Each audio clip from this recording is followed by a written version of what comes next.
Hello and welcome to Telling Your Asset Management Story. Today, we're joined by John Caddy, whose professional journey has given him a unique perspective on the role procurement plays in supporting facilities, infrastructure, and long-term planning. Through his work at Sourcewell, John helps public agencies connect procurement strategies with the real operational needs of asset and facility managers across North America. In this episode, we'll talk about how he found his way into this space, why cooperative procurement continues to grow in importance, and how organizations can use it to navigate increasingly complex purchasing decisions. John, welcome to this special episode of Telling Your Asset Management Story. We really appreciate you being here today. Thanks, Bill. Good to see you again. It's been a little while. It's been about a year since we've absolutely. Yeah, that's right. It was about a year ago that I froze myself silly in Minnesota doing the other videos that we used as part of our contract relaunch. So right. Yeah, thank you. Great. Appreciate it. No problem. And looking forward to seeing you in a couple of months in June at the H2O conference as well. That's always one of my favorites. So. Yeah. We're glad that you're able to make it again this year. It's a big event for us, and I promise the weather will be a lot nicer in June than it is right now. We're at the back end of a blizzard right now. So. Oh dear. Well, John, one of the premises behind Telling Your Asset Management Story is for our guests to give us a little bit of background and tell us kind of how they got to where they are today. So can you share a little bit of your career journey that brought you to Sourcewell, and then how your career and Sourcewell as an organization has evolved since then? Yeah, absolutely. Boy, I don't want to go on too long. I could probably talk all day about myself, but I've been with Sourcewell for about 7 years now. The first half of that time when I started in a unit that really focused and handled fleet and equipment contracts. And then about 3.5-4 years ago, I transitioned to a unit focusing on facility contracts and job construction contracts in states where we have those. But prior to coming to Sourcewell, I spent 24 years with one organization right out of college. Wow. I managed a couple retail stores, one in Duluth, Minnesota, one in Blaine, which is just on the north side of the Twin Cities. And that company manufactured and distributed livestock equipment and truck equipment. Interesting. So after the retail store management, I had an opportunity to set up and establish a wholesale territory in the Twin Cities metro area. So it was an opportunity to go out and identify folks who could distribute or be dealers for our product line. And after that, I was able to relocate back to Brainerd, Minnesota, where our home office was, and kind of my backyard where I grew up. And nice. I managed approximately 500 accounts in the Midwest. And, that really helped coming into Sourcewell with fleet and construction equipment and stuff like that, because their models are dealer models. That's how they go to market. So I kind of had that understanding and that knowledge. It was a matter then of learning cooperative purchasing and Sourcewell, of course. So I think that time helped lead into that. 3.5-4 years ago, I kind of transitioned to our facilities unit. We had a need for someone to help out with job construction, which is really the same principle, right? It's a competitive solicitation. It's been satisfied, but those contracts are they have some more nuances. They're a little trickier, and it would be tough to start out with those. So I really made a lateral move. It wasn't a promotion or anything like that. It was just a jump over to a unit. And then that led to about 1.5 years ago or so, an opportunity opened up to be an associate director of our facilities unit. So now everything Sourcewell considers a facility contract falls under my purview. We've got a couple SDEs and an SDS that work with a portfolio of contracts in that world. So Awesome. Well, and it's interesting how, kind of going way back to that store management in a retail setting, you would have had to deal with some facilities issues and facility related challenges associated with the store, and to come full circle back around and to now be overseeing all of the facilities contracts for Sourcewell. Kind of an interesting, kind of full circle moment. That's kind of neat. I didn't know that, actually. Really? Yeah, yeah. It was that was my early work life, and it was hectic. And yeah, like you said, managing staff, sales budgets, advertising budgets, and then the property itself. It was a lot of work, but great experience. And it's just kind of strange how you go down the path of working with dealers and distributors and everything they're going through, and then how that ties into an opportunity that came about with Sourcewell. It just seemed to fit perfect. So Excellent. No, that's great. Well, and so when we look at cooperative procurement, and so we've been involved with you guys now for just over 5 years, and I think the amount of uptake, the amount of awareness over the last 5 years has been really amazing. But there's still folks that maybe don't know what cooperative procurement is and what Sourcewell is. Can you tell us a little bit about a little bit about the history and a little bit about where we are today, and specifically Sourcewell, for those that don't know kind of what it is and how they could potentially use it as they're tackling their asset management challenges? yeah, absolutely. And I mean, that's really what we're working towards every day at Sourcewell, right? Is that awareness throughout our membership and awarded suppliers, all their dealers, all their salespeople. It's kind of a never-ending project. You think you're gaining ground, and then turns out there's a whole new slew of folks that uh, Yeah. need to understand. But Somebody retired, the new person needs to know oh, all that stuff, right? all the Yeah. time, yeah, all the time you're talking to folks that just are looking to be brought up to speed. And but growth, cooperative purchasing continues to grow. Sourcewell continues to grow. If you look at it by definition, cooperative procurement, it's procurement conducted by, excuse me, or on behalf of one or more public procurement units. That's a technical definition, but public entities need legal and compliant ways to purchase, and competitive processes have to be met to make those legal purchases using public money. So having an option where that process is already satisfied, that's what a cooperative contract is, right? Right. Public agencies don't necessarily have to duplicate that long, lengthy, costly process of going out to bid on their own. They can piggyback Right. another contract. So joint exercise of powers laws across the country, really in each state, dictate the ability for entities to piggyback, and for what. But somewhere along the line, a lead agency needs to have competitively solicited and awarded contracts, so everybody had a fair shot at winning the business. And that's what Sourcewell does. As a government, we are our own lead agency. We have our own procurement department, and we work hard to do the things the right way, so that comfort is there for our members across the country to get to contracts and the suppliers that they need. So Awesome. No, that's great. And I think that, like I said, the amount of market awareness and growth of cooperatives overall, but specifically Sourcewell, has been amazing to yeah, watch since late 21, when we 90s. had our first contract.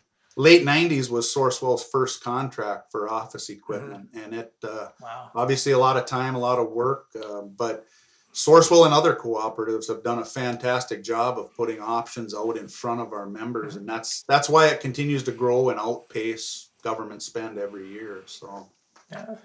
What do you think, John, in your experience, are some of the biggest misconceptions about cooperative procurement or cooperative contracts that you hear when you're talking to your members or prospective members from the public sector across North America?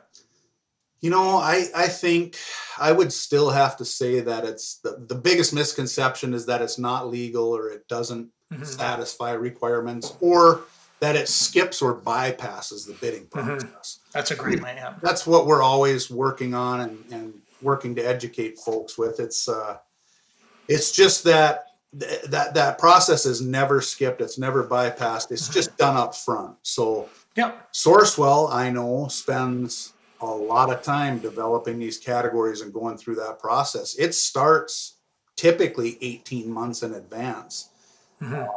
Being a government ourselves, answering to a publicly elected board of directors, we have to do things just like other public entities out there. So I think that really helps with the comfort in using contracts. But that misconception, in most cases, it seems like our process will often exceed legal requirements. So it's fun talking with members from time to time, and they start to understand how this all works. So that's great. Yeah. John, you mentioned your unique structure, if you will, as a cooperative, because there's different cooperatives and they're all set up differently. Some are lead agency models, some are private companies, for-profit companies, things like that. Can you talk a little bit about what makes Sourcewell unique from its government entity perspective? I think that's one of them, right? I mean, we're government, we're a local unit of government within the state of Minnesota. Our .gov, our website is a .gov. That's kind of helps identify that we are who we are. So once again, that comfort, I think doing things the way that they need to be done to make those purchases and understand everything is done so it's legal and compliant. That's job number one for public folks, right? I mean, absolutely. They pretty much get an idea of what it is they need. They know what their budgets are. They can work all of that out. But first and foremost, they've got to purchase it in a correct manner. And that's our product, if you will. And then it's our suppliers like yourself, Bill, that are really bringing the value. You're bringing the solutions that our members need. That's how this whole thing works. So awesome. No, that's great. And I think being one of them or being like them as a government entity has been really helpful as we've talked to folks, when people are like, I'm not so sure. And once you're like, well, no, this is a government entity. This is not, that has certainly helped give a level of comfort for folks and then allow them to dig deeper into it. And I can say, having responded now to two solicitations from you guys, it's deep and intense. That's not a fun process, isn't it? Yeah, there's not much about the company that I've ever written in a proposal that wasn't included in the responses, and the transparency that you bring to the whole thing from end to end has been great. You mentioned kind of the value that's brought by your suppliers. Can you talk a little bit about the types of things that are offered through Sourcewell? I mean, you have like 500, 600 contracts now. Just at a high level, kind of what could a facility or asset manager, and even beyond just the facilities type contracts, what type of things can you streamline and satisfy procurement requirements for? Yeah, that's a great question. Thank you. So Sourcewell is, we divide things up into 14 major categories. So some of them we mentioned, right? Facilities, we might have office and administration, fleet, construction equipment, construction, insurance. There's 14 major categories that everything kind of filters under. And we're approaching or over 900 awarded contracts. Oh my gosh, I'm out of date then. Wow. That's how fast it's growing, Yeah. But to mention some categories to that folks might be familiar with, we talk about facility assessment, HVAC, facility securities, janitorial equipment, elevators, paint, equipment and supplies, portable and relocatable buildings, pest management. These are all that just fall really within the facilities unit. Electrical energy power generation, generators, from anything portable that you can wheel around to the large standby generators that you see at hospitals or schools, MRO equipment. So to relate that to suppliers, names you might be familiar with: Johnson Controls, Siemens, Daikin, Honeywell, Carrier, Grainger, Wesco, Fastenal. World-class suppliers, right? Best solutions available. That's what this is about. It's a pathway for our members to get the best solutions available at a fair price. So, and it's growing all the time. We're always working to develop new categories. AI is a hot topic right now. What is that doing for procurement? What is that doing for solutions that our members need? So we've got a complete team that works on nothing but those things all the time. Awesome. Well, one of the things, John, and we've seen this evolution over the last 5 years, but I think it's fair to say that cooperative procurement sort of started in the products market, right? You mentioned paint, you mentioned equipment, you mentioned fleet. That's sort of the origin story, I think it's fair to say, of a lot of cooperative procurement. Obviously, you mentioned things like construction and services. So can you talk a little bit about kind of that evolution and how for a facility or an asset manager, how the procurement of products versus services could is similar but different for them that are looking to use it for potentially both? Well, I think the contracts and the process really is the same, right? That competitive solicitation and awards process has been done. So there's ready to use contracts. But it's a lot different, say, purchasing a lawnmower, a SKU, a part number with maybe a couple options or add-ons than it is a facility assessment project. So some of the differences are going to be have to do with the complexity or the scope of work, ongoing management of those programs. It's just a different animal altogether. But the idea that there's a solicitation satisfied, there's a price file, everything is under certain kinds of guidelines, is really the same. I would say that sometimes when you look across the country geographically, service, labor, construction service, whatever term you use, is viewed differently as products. So early on, it was products that was accepted, and it really is just a matter, I think, of comfort and time to start understanding there's a whole nother set of contracts, service-oriented contracts, that certainly can be used. You do run into a few places where it's viewed differently enough that they say, no, that doesn't fit with what we have, what we're required, to complete a bid process. But it's very few places, and things change. Things are changing fast, generally for the positive. So, differences in the work, differences in the solution. Contracts are pretty much the same. Oh, that's awesome. And it was a great segue kind of talking about how things continue to evolve. Because just curious, John, how do you see cooperative procurement in general evolving over the next 5 to 10 years based on your experience to date in the industry? Well, I see cooperatives being more and more important. I don't necessarily manage a facility or a grounds or a building. So I get an opportunity, though, to be out and about talking to our members. I do get a glimpse of the inquiries that come in from them, what they're looking for. But in general, cooperative purchasing is growing roughly 20% per year. Sourcewell's been at the top end of that, or leading growth among cooperatives. That's not going to slow down. Projections, obviously by us, other cooperatives, and even neutral parties out there, NCPP, for example, are all indicating that it is becoming more and more important for public folks to have that in their bag, to have that in their mix for getting the things that they need. And interestingly, out of all those categories we talked about, Bill, and all the contracts, there's 3 categories that are really on the leading edge of growth, and that is facility assessment for us. HVAC is a big one, facilities maintenance. I would say those 3, and maybe it's because of that. Maybe it's more comfort. Enough time has went by. Maybe it's a mix of suppliers. It could be a lot of things, but we're seeing really, really good growth in those categories. Could be because they're the areas that are really of need right now too. Yeah, no, it's interesting because, I think that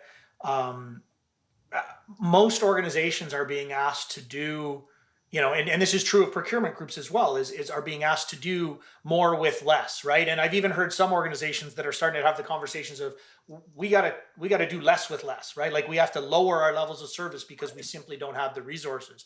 And so the ability to take a workflow that could take 3, 6, 9 months and compress that down into a much shorter period of time just means that procurement departments can do more procurements as opposed to having to go through that same competitive process that you've already done on their behalf. So that's a huge efficiency tool and time saver where there are contracts in place, obviously. And again, I'm sorry I'm so out of date. I didn't realize there were over 900 contracts. That's amazing.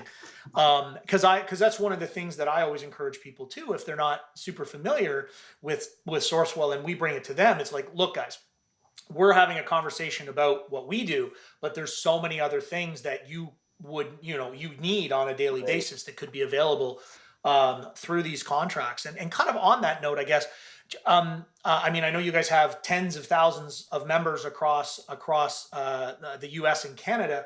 If somebody from the facilities world maybe isn't that familiar with Sourcewell, or if they have somebody in their procurement department that wants to learn more, what's the best way for a potential Sourcewell member or Sourcewell contract user to learn more about the organization?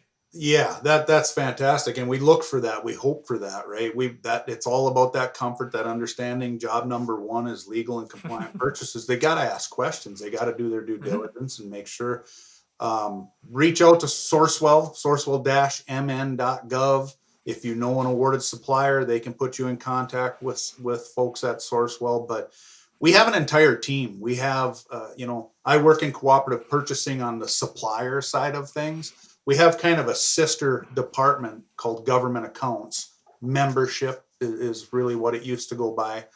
But that's their job. They're an outlet, a point of contact for our members. And we've got the country broken down regionally by vertical. So any potential member in the US is going to have a go-to person at Sourcewell that can help facilitate those questions. And if it's something they don't know, yes, we have a legal department, a government relations department. We've got a marketing department. We've got all kinds of folks working hard that can provide answers. And I think we pride ourselves. In my unit, we like to say we're government at the speed of business. I mean, that's awesome. That's great, actually. I like that. Yeah, we try and communicate quickly, like private industry does day to day. So. Reach out to us if you have any questions. We'd be more than happy to talk to you and help provide information that'll lead you. We're never going to be able to say this is legal, this is not legal. Of course. We're not legal counsel for anybody, but we'll provide whatever information for folks to make that decision. So awesome. And last question, John, for our Canadian listeners, can you talk a little bit about Sourcewell's relationship with Canoe and how Canadian prospective users can plug into your contracts through Canoe? Absolutely. Canada's growing like gangbusters.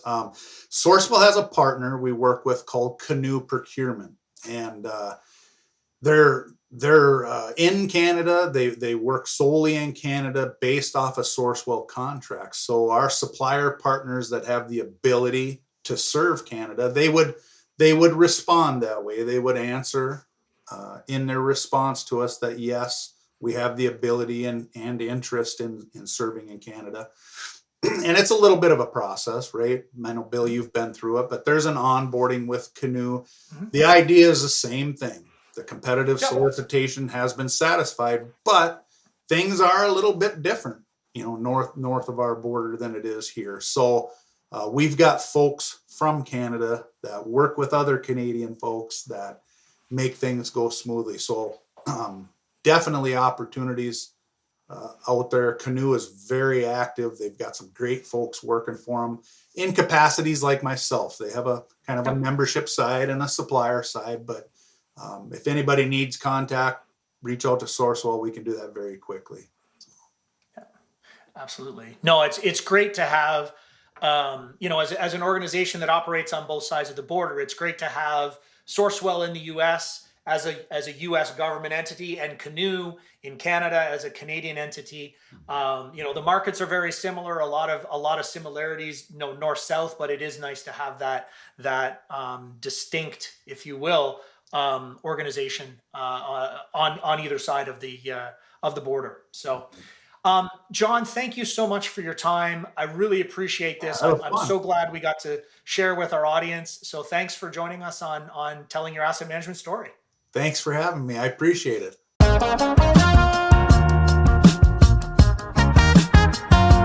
John's perspective is a great reminder that effective asset management depends on more than good data and long-term planning. It also depends on having the right processes in place to move good decisions into action. As the needs of public agencies continue to evolve, conversations like this help make the path forward a little clearer. Thanks for joining us on Telling Your Asset Management Story.